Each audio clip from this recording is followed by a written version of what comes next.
हेमंत सोरेन जी बताओ कि आपका माजी हड़म को कब तक तुम भूखे प्यासे रखोगे। कल्पना सोरेन को बोलना चाह रहे हैं कि ये औरंगजेब वाला काम मत कीजिए कि झारखंड मुक्ति मोर्चा का सारे विधायक लोग अनपढ़ गंवार लोग आते हैं, मंत्री बन जाते हैं। चंपा सोरेन जैसा आदमी व्यक्ति मंत्री बन जाता है। दोबारा ही जयपाल सिंह मुंडा का गलती हेमंत सोरेन करते हैं, तो इसके लिए आदिवासी समाज को कंप्रोमाइज नहीं करना। झारखंड को बने हुए लगभग 25 वर्ष हो गए हैं, लेकिन 25 वर्षों के दरमियान जिस उद्देश्य के साथ झारखंड राज्य अलग हुआ था, क्या उद्देश्य की पूर्ति हो पाई है? सबसे महत्वपूर्ण मुद्दा है पेशा एक्ट। पेशा एक्ट को लेकर जिस तरह से देश के 8 राज्य पेशा एक्ट के अंतर्गत आते थे, उसमें 7 राज्यों में पेशा एक्ट लागू कर दिया। लेकिन झारखंड का यह विडंबना है कि अब तक झारखंड में पेशा एक्ट नहीं लागू हो पाया है। आखिर पेशा एक्ट लागू नहीं होने का क्या कारण है? हम सीधे झारखंड के एक आंदोलनकारी हैं, उनसे पूछते हैं कि आखिर पेशा एक्ट झारखंड में अब तक लागू नहीं हो पाया, क्यों? पेशा एक्ट नहीं लागू हो पाया, क्या कारण है?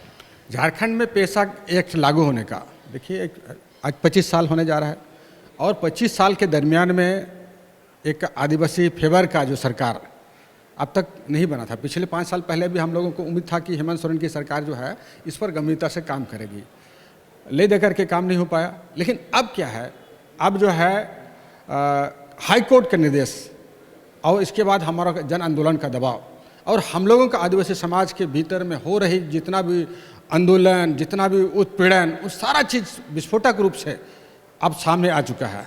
अब समझौता के रूप में कोई मानने को तैयार नहीं है।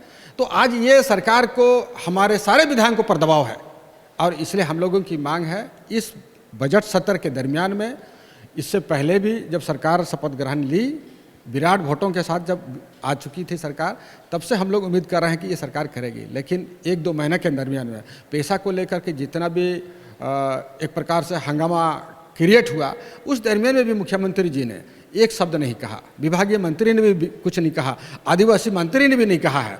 ऐसा स्थिति में हम लोग को संदेह है, हम लोग आश्वस्त होना चाहते हैं और आज सरकार से हम लोग का मांग है कि 19 तारीख को पंचायत पर जो बहस है उस पर पेशा के किस प्रकार आप लागू करेंगे, उसका हम लोगों ने आज एक सुझाव दिया है। हमारी मांग है पंचायत राज अधिनियम में केंद्रीय जितने भी तत्व हैं पेशा के एरिया में जो लगने वाले हैं 1996 के जो भी हैं, उन सारे चीज़ों को पहले अधिनियम में ले आइए, आप संशोधन करके लाइए, उसके बाद नियमावली लाइए। विभागीय मंत्री ने विधानसभा के अंदर में हेमलाल मुर्मू माननीय विधायक के सवाल पर उन्होंने कहा कि 154 के लगभग सुझाव आई है, वो सुझाव नियमावली पर है, पेशा के नियमावली क्या होगी। लेकिन पेशा का एग्जीक्यूट होने के लिए जो अधिनियम है वो अधिनियम यथावत अगर रहेगा तो आदिवासी समाज वो पुराना उसी रूप में रहेगा। इसलिए हम लोग का कहना है कि राज्य सरकार पहले पंचायत राज अधिनियम में केंद्रीय कानून के सारे संगत प्रावधानों को बनाए और उसके बाद नियमावली पर लाए और नियमावली में भी हमारे समाज के हिसाब से जो चीज़ें आनी चाहिए, जो आज तक किसी विधायक ने, किसी सरकार ने, किसी की एजेंसी ने भी, पंचायत राज डिपार्टमेंट ने भी काम नहीं किया है, वो काम हो और हमारे ग्राम सभा को स्वायत्तता देने का काम करे। और उसके बाद यहाँ का जल जंगल जमीन में जिस तरह का 20-25 साल के दरमियान में उजाड़ने का काम हुआ, पूरा कोल्हान उजड़ चुका है, पूरा कोल्हान का नदी, बालू, ईटा और उसके बड़े बड़े मॉल, बड़े बड़े फैक्ट्रियों से जो है ना पूरा वातावरण खत्म हो चुका है, जंगल पहाड़ खत्म हो चुके हैं।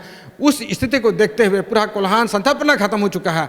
अगर पेशा होता 2001 का पेशा, अगर पंचायत राज अगर होता तो वो आज ये स्थिति नहीं बनती। झारखंड राज्य को अलग होने में आपने बहुत महत्वपूर्ण भूमिका निभाई है, झारखंड आंदोलनकारी के रूप में आपकी पहचान भी है। आखिर कमी कहाँ रह गई है जिसके कारण पेशा एक्ट को लेकर जो है अब भी कई तरह की असमंजस की स्थिति बनी हुई है?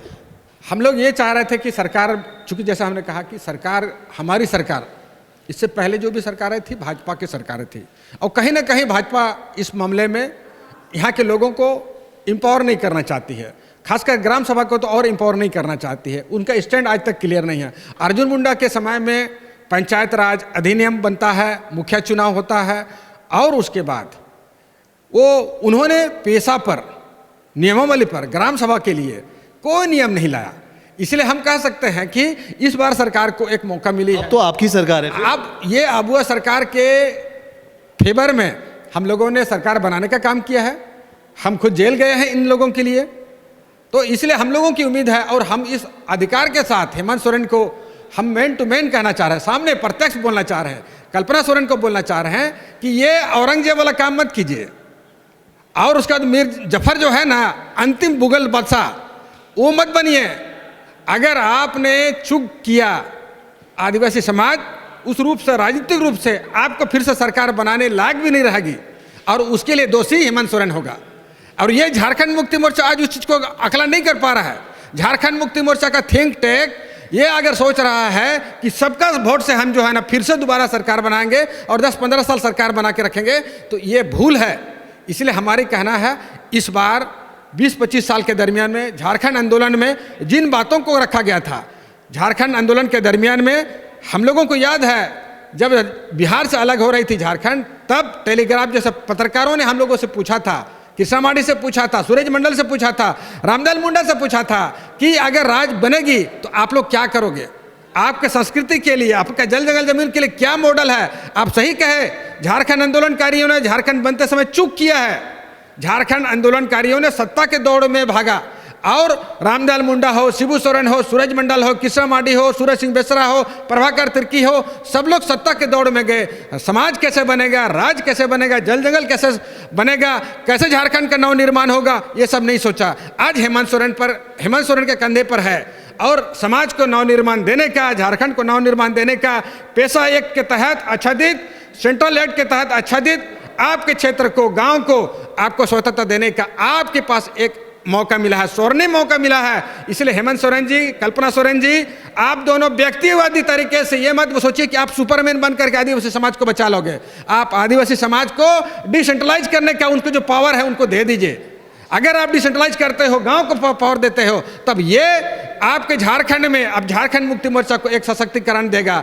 अदरवाइज आपको ये बहुत ऐतिहासिक भूल होगी। इसके लिए आदिवासी समाज आपको माफ कभी नहीं करेगा। क्या लगता है कि राज्य की जनता का ये दुर्भाग्य, 25 वर्ष भी हो गए, लेकिन 25 वर्षों के बाद भी अब तक पेशा एक्ट के लिए ईमानदारी से पहल नहीं किया गया?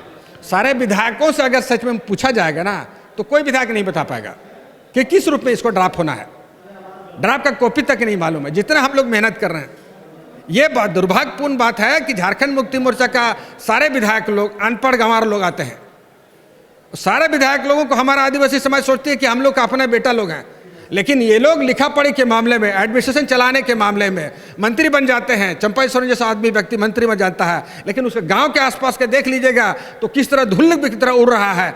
इसलिए कहना चाहेंगे कि चाहे कोल्हान हो चाहे संथाल परना हो, आदिवासी नेताओं को एकदम मैंने बंद के चमरा लिंडा कह रहा है कि वो सबसे उसका कॉन्टेक्ट, उसके जो सबसे आदर्श वाला उसके जो उसका मंत्रिमंडल मिला है, लेकिन सरकार चलाते समय उसको समझ में आ रही है, क्योंकि उनके सारे विधायक लोग सत्ता का मजा लेना चाहता, मलाई लूटना चाहता है। सरकार में आने के बाद कोई भी विधायक, कोई भी मंत्री समाज को बनाने का काम नहीं करता है। आज समाज इसके लिए कंप्रोमाइज करने के लिए तैयार नहीं है, और बोल रहे हैं हम लोग। क्या लग रहा है कि राज्य की सत्ता की जो बागडोर है गलत हाथों में चल गई है? गलत हाथों में नहीं, हमने उन लोगों को दिया है जिनको काम का आज करवाएंगे हम लोग। आज कान पकड़ करके आज हम लोग बोल रहे हैं, राज में आकर के हम लोग बोल रहे हैं, और डुगडुगी बजाते हुए आएंगे हम लोग। मुख्यमंत्री के दरवाजे पे आए डुगडुगी बजाते हुए कि गांव के लोगों ने क्या गलत किया, क्या पाप किया, जो आज आप उनको स्वतंत्रता नहीं दे रहे हो। हेमंत सोरेन जी बताओ कि आपका माझी हड़म को कब तक तुम भूखे प्यासे रखोगे। इसलिए ये कहने का है कि 25 साल बहुत हो गया है, आप पूरी तरह से उनको फ्रूट देने का, फल देने का जो है, उनको फलने फूलने का अवसर देने का समय है। इसलिए झारखंड सरकार 19 तारीख को इस पर जो है ना आश्वस्त करे झारखंड के आदिवासी समाज को कि वो पैसा को किस रूप में लाना चाह रही है। 19 तारीख की बात कर रहे हैं कि विधानसभा में बजट सत्र है, बजट सत्र के दौरान इस मुद्दे को उठाया जाएगा। क्या लगता है कि अगर सरकार की तरफ से इसकी पहल नहीं की जाती है तो आप लोग क्या करेंगे? हम लोग का रणनीति है, हम लोग आज सारे विधायकों के साथ 1-2 दिन 25 साल से तो रणनीति ही बना रहे, अब तक तो कुछ हुआ नहीं। आज हम लोग इसलिए आए हैं, आज तक इससे पहले कोई बोला है क्या? आज हम लोग प्रेस कॉन्फ्रेंस करके आपके यहाँ प्रेस क्लब में आए इसलिए हैं कि सरकार सुने कुछ, तो सरकार के कान में गूंजना चाहिए, मुख्यमंत्री जी को, हेमंत सोरेन जी को गूंजना चाहिए। और हम लोग डुगडुगी बजाना ही जानते हैं, इसलिए जो है ना हम लोग नगाड़ा बजाए हैं। हम लोगों ने पत्थरगढ़ी के मामले में जिन आदिवासियों के सीने में जिसने गोली चलाया उसको जूता और चप्पल मिला था। राज्य की जनता आपसे ये उम्मीद करे ना आप लोगों से कि अगर 19 तारीख के बजट सत्र के दौरान जो है, अगर आप लोग विधायक पहल नहीं करते हैं या बात नहीं उठाते हैं तो आप लोग डुगडुगी बजाएंगे?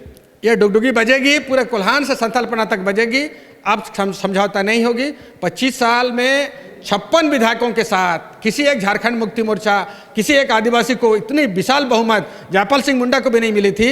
और जयपाल सिंह मुंडा ने जो गलती किया वो दोबारा ही जयपाल सिंह मुंडा का गलती हेमंत सोरेन करते हैं, तो इसके लिए आदिवासी समाज को कंप्रोमाइज नहीं करना है।